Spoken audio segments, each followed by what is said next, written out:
Ahlan wasahlan, marhaba mtazamaji wetu, karibu katika kipindi chetu cha leo, ambapo tungependa kuangazia mambo mbalimbali kuhusiana na fasihi simulizi, na tungependa kudadavua kuhusu tanzu za fasihi simulizi.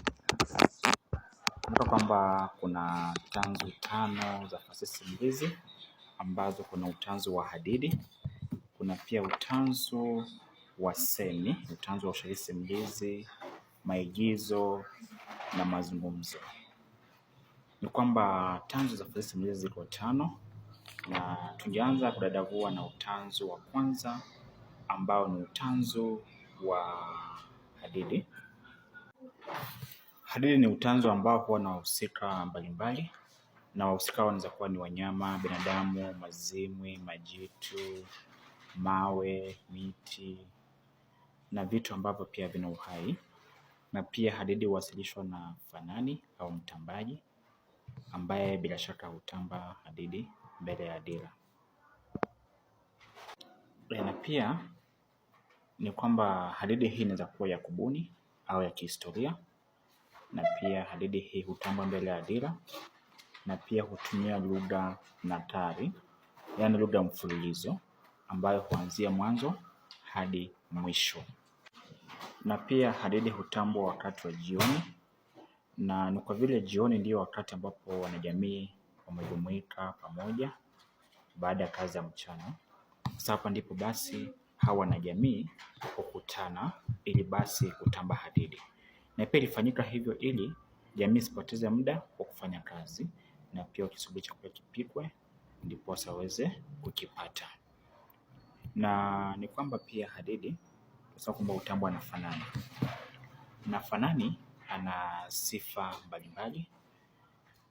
Mtambaji wa hadithi ana sifa kwanza, ni kwamba inafaa awe jasiri ili aweze kuwasilisha hadithi yake mbele ya hadhira bila kuwa na uoga. Pia inafaa awe mtu ambaye ni gwiji wa lugha husika, aweze kuishikisha hadhira yake katika utambaji.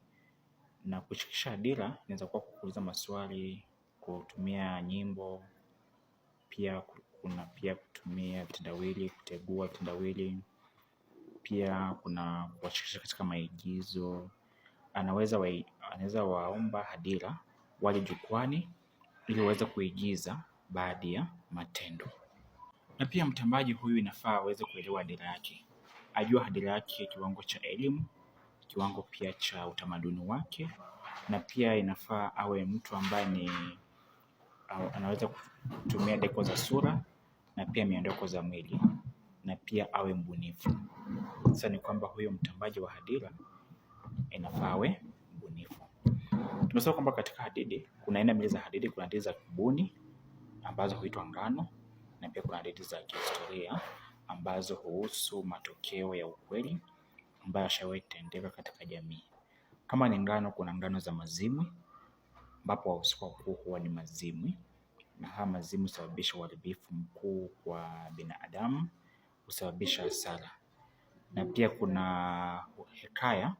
Hekaya hizi ni ngano ambazo zinahusu mambo za kijanja. Kuna baadhi ya wahusika au wanyama ambao hutumia ujanja ili kuweza kuwapiku wenzao. Hurafa ni ngano ambazo wahusika wakuu huwa ni wanyama, na hawa wanyama hupewa sifa za binadamu. Sasa ni kwamba hawa wanyama huongea, hufanya mambo ambayo binadamu wa kawaida hutumia. Pia tuko na ngano za mtanziko. Ngano ya mtanziko ni pale ambapo mhusika katika hali tata ya kuamua mambo mawili au zaidi. Ni kwamba mhusika huyu huwa katika hali ya mtanziko. Na pia kuna ngano ya mashujaa ambapo kuna wahusika ambao huwa ni mashujaa, na hawa mashujaa huwa ni wakubunifu tu. Kuna tofauti kati ya ngano za mashujaa na midani. Midani huhusu mashujaa wa ukweli, yaani legends, ambao waliishi katika jamii fulani na wakafanya mambo ya kishujaa. Kwa mfano kuna Lwanda Magere, tuko na Fumo Liyongo, tuko pia na Elijah Masinde. Sasa hawa ni mashujaa ambao bila shaka washawahi ishi. Sasa hii itakuwa ni migani. Lakini katika ngano za mashujaa, hawa mashujaa huwatunua ubunifu. Natumai basi hapo ni baadhi tu ya sifa za baadhi ya ngano.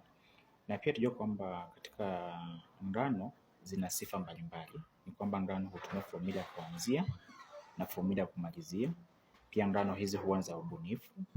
Ngano hizi pia hutumia nyimbo na pia huwasilishwa na fanani, na ngano husimulia matokeo ya ubunifu. Ni kwamba kama ni fomula ya kuanzia hutumika katika kumtambulisha mtambaji mbele ya hadhira, na pia fomula ya kuanzia huashiria mwanzo wa hadithi na pia huvuta makini ya hadhira ili hadhira iweze kumakinika katika utambaji, na pia hutumika kuitoa hadhira kutoka ulimwengu wa kawaida hadi ule ulimwengu wa fantasia.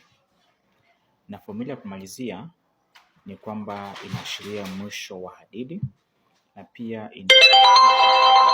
inafuata, na pia huwa ni kama ni kuwapatia hadhira hali ya pumziko baada ya kuwa makini kwa muda, na pia hupisha mtambaji anayefuata. Sasa ni kwamba na pia fomula ya kumalizia hutumika kutoa hadhira kutoka ulimwengu wa fantasia hadi ule ulimwengu wa kawaida. Na pia nyimbo hutumika katika utambaji wa hadithi, na nyimbo hizi hutumika kutoa mafunzo mbalimbali katika utambaji wa hadithi. Nyimbo hizi pia hutumika kuonyesha matukio. Iwapo hadithi na matukio kama 4 hutumika kutenga. Pia hutumika kuburudisha hadhira ili waweze kuburudika katika utambaji. Pia nyimbo ni mojawapo ya mbinu ya kushirikisha hadhira, kuweza kufanya hadhira yako iweze kushirikishwa katika huo utambaji wa hadithi. Naam, hadithi zina umuhimu upi? Umuhimu wa hadithi ni kwamba hadithi hutumika kama chombo cha kuburudisha wanajamii. Hadithi huburudisha wanajamii kwa vile wao hupewa mafunzo mbalimbali. Pia hupewa mafunzo, tunasema kwamba inaburudisha wanajamii, wanaburudika inapowasilishwa jukwani, na pia huelimisha jamii kuhusu mambo mazuri katika jamii. Na pia hadithi pia hutumika kama chombo cha riziki. Kuna wale ambao wamepata riziki kutokana na kutamba hadithi, na pia hadithi hutumika kuwaonya wanajamii dhidi ya mambo maovu katika jamii. Hutumika pia kukuza utamaduni wa jamii husika. Hadithi pia huwa ni kitambulisho cha jamii, kwa vile kila jamii ina hadithi zake. Kwa mfano kama ngano za usuli, kila jamii ina ngano yake ya usuli ambayo basi inafaa itumike katika kuwasilisha masuala ya fasihi.